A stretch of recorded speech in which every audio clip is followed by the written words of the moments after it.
بسم اللہ الرحمن الرحیم، السلام علیکم ورحمۃ اللہ وبرکاتہ۔ آج ہم پڑھیں گے ایمان مفصل اور ایمان مجمل کا صحیح تلفظ، اس کا ترجمہ، اس کی حقیقت اور اس کے مآخذ کے بارے میں بالتفصیل پڑھیں گے۔ ایمان مفصل: آمنت باللہ وملائکتہ وکتبہ ورسلہ والیوم الآخر والقدر خیرہ وشرہ من اللہ تعالی والبعث بعد الموت۔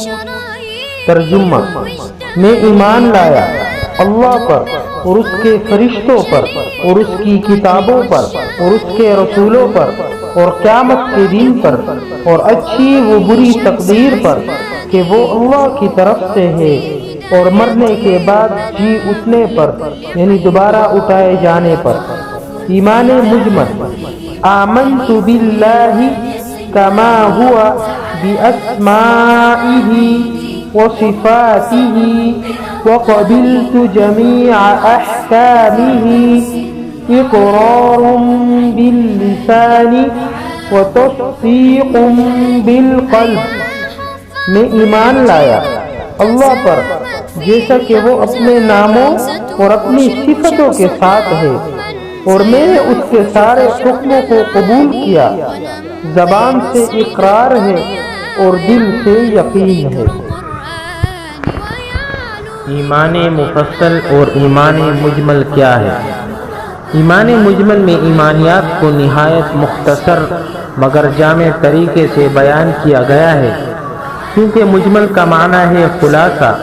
اس میں اللہ تعالیٰ پر ایمان لانے کا ذکر اس طرح ہوا ہے کہ بغیر اعلان کیے جملہ ایمانیات اس میں داخل ہو گئی، جبکہ ایمان مفصل میں قرآن و حدیث کی روشنی میں ثابت شدہ ایمانیات کو تفصیل کے ساتھ بیان کیا گیا ہے۔ اب رہی یہ بات کہ بچپنے میں ان کو کیوں یاد کرایا جاتا ہے، تو دراصل مسلمان والدین کا یہ شرعی فریضہ ہے کہ وہ بچپن ہی سے اپنے بچوں کی تربیت اس نہج پر کرے کہ زندگی بھر وہ عملی اور حقیقی مسلمان بن کر رہے۔ نیز بچپن میں یاد کرائی جانے والی چیز پتھر کی لکیر کی طرح پختہ ہوتی ہے، اس لیے ہمارے اکابرین سے یہ طریقہ چلا آ رہا ہے کہ چھوٹی عمر ہی میں اس کا اہتمام کراتے تھے، اور اسی وجہ سے بچوں کی دینیات کی کتب بھی اس پر مشتمل ہوتی ہے۔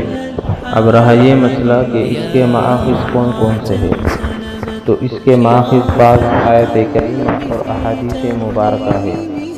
اس کے بارے میں دو آیت یہ ہے: اعوذ باللہ من الشیطان الرجیم، بسم اللہ الرحمن الرحیم، یا ایہا الذین آمنوا آمنوا باللہ ورسولہ والکتاب الذی نزل علی رسولہ والکتاب الذی انزل من قبل ومن یکفر باللہ وملائکتہ وکتبہ ورسلہ والیوم الآخر فقد ضل ضلالا بعیدا۔ سورۃ النساء آیت نمبر 136۔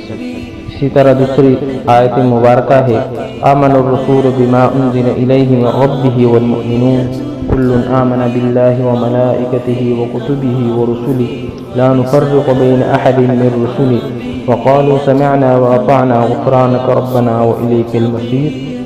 سورۃ البقرہ آیت نمبر 285۔ اسی طرح ایک طویل حدیث ہے، حدیث جبریل کے نام سے معروف ہے، جس کا حصہ ہے: یا محمد مل ایمان؟ قال ان تؤمن باللہ وملائکتہ وکتبہ ورسلہ والیوم الآخر والقدر خیرہ وشرہ۔ سنن ترمذی پیج نمبر 2610۔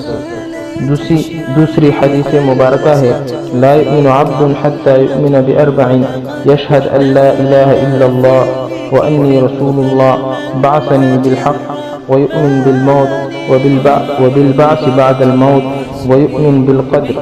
سنن ترمذی رقم 2145۔